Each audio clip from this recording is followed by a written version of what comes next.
Hello and welcome to this next video in my series on building AWS Java-based serverless REST API to manage popular software engineer quotes in an S3 backed data store.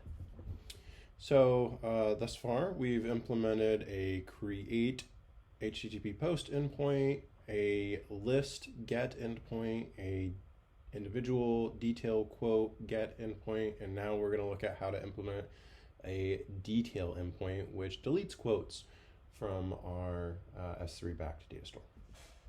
So without further ado, let's get busy.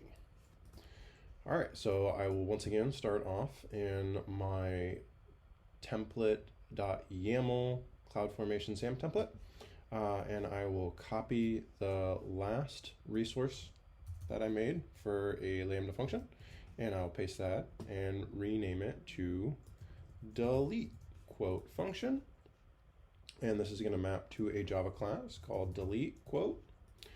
And the exact same path is going to be used once again. So the only thing that's really different is we're going to use a delete method rather than a get method. And this is going to take a parameterized path that looks and uses the kind of concocted ID that I've been working with here, which is composed of a kind of slugified, normalized author name, followed by a name representative of the hash code of the quote object itself, and these fields here, so author, message, and source URL. All right, so those are basically the only, that's the only change that's required on the infrastructure as code SAM template, is just this new serverless function resource. So let's go ahead and create the Java source code that'll implement our business logic and Lambda. So if I come over here to my project package, I'll add a new class, and it's going to be named delete quote. I will pull one of my existing Java Lambda implementations off on the side so I can use it as a cheat sheet. And so I want to implement the request handler interface. So implements request handler. And this is a generic that expects API gateway proxy request event, API gateway proxy request response event. So request and response from API gateway. Just like that. And I'll implement the handle request method like so, and create the base response object. So you don't need that template to work from anymore. I'll close it, and I'll come back over here and implement the functionality in my request handler, which I like to think of really as like a controller. If you're used to, programming in like Spring Boot, REST, MVC style implementations. So now that I have that, what I want to do is I want to instantiate an instance of my quotes repository. So I'll do that. So quotes repo equal to new quotes S3 repository. And that's going to take two things, right? It's going to take the S3 bucket name and then my Lambda logger to log with. Remember, the S3 bucket name is injected via an environment variable named quotes bucket, which is taken from the quotes S3 bucket resource defined here at the top of my SAM template right there. So I'll copy that. Wrong thing. Copy that, and then come back over to my Java source code, and I'll say system get env, so value for that environment variable, and then we have this context object right here. So context is context get logger. And this is a rather long parameter name, so I'm going to change that to the request. so those two updates out of the way. Now is what I want to do is I want to parse out the author and file name from this path parameter definition here. So let's do author equals request get path parameters, which is just a hash map. So let's say get and then author. That gives me the value of the author. And then var file name equal to request get path parameters get the file name. And then I'll create the ID. So var ID is equal to string format of a string formatted set of variables there that I just created of author and file name, right? So if we look down here at structure of our data, we have an ID composed of author name and then the hash code representing the file name like that. And this is an S3 object path. So if I do AWS S3, if I list my S3 bucket here, we'll see those in fact are just the S3 object keys is what our IDs are. And that again maps to author name and file name in my path parameter. So just to make sure everyone knows exactly where that's coming from. All right, and then I will use that quotes repository, and there is a delete method on there, and I pass in an ID. Now this is going to respond with a Boolean of true if this is a successful operation, false if it's not. So, and then I can just check that and I can say, okay, if it's not success, then let's respond with a status code of, I don't know, HTTP bad request, I guess. That sounds right. Well, I guess it would probably be not found. So that would probably mean that a bad author and file name was passed up. Otherwise, we'll respond with a status code of HTTP URL connection, HTTP no content for no, not found, no content. So 402 is commonly seen in a REST API response code for a delete request. All right, so this is basically our handler implementation or controller. Let's implement the delete method, which is going to, of course, use the S3 library. So that's over here in quotes S3 repository. And you see we have an unimplemented delete method body here.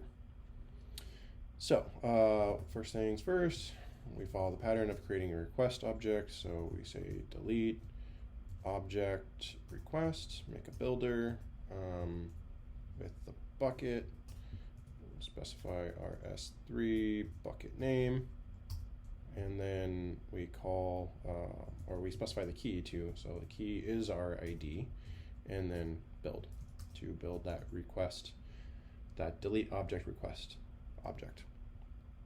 And then we'll use our S3 client to say delete object, giving it the request object that we just created, and then we'll return true. Of course, this could throw an exception if it doesn't exist, or if there's some sort of network issue. So we'll catch that and use our logger to log that we failed to delete object with ID of ID, and then logger log, let's just log the exception message, and we'll return false. And then take this stuff down here and put it into the body of the try. And that's our implementation of the delete. Yeah, so retrace our path again. We created a new resource for a serverless Lambda function, delete quote function maps to a delete quote class in Java. We have a path as we see there, and it accepts the delete method. There's our implementation for the delete quote handler and our implementation for the quote repository implementation. Right on. Let's build, deploy, and test. So sam build.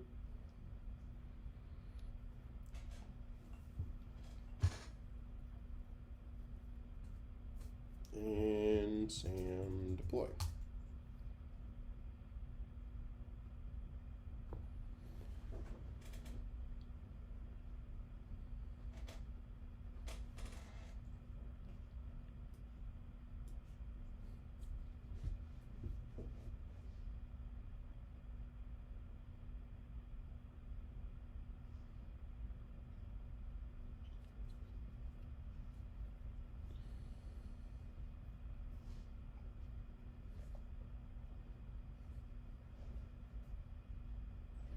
Cool. We can see it's creating our new Lambda function, updating the API gateway with our new request path and method pairing.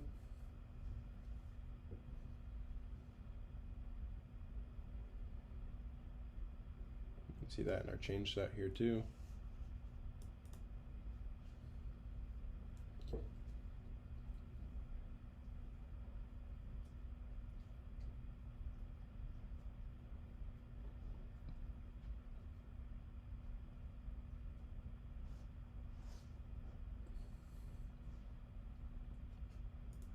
Alright, so let me refetch an earlier quote by Donald Kooth, and then we'll delete it.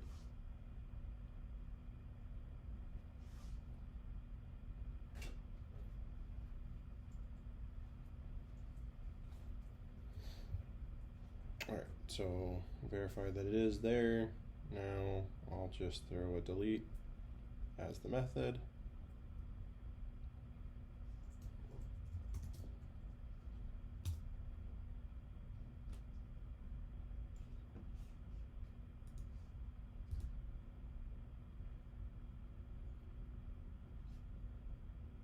And we got our 402 back, or 204 back, so we know that that did probably successfully delete it, but let's be sure.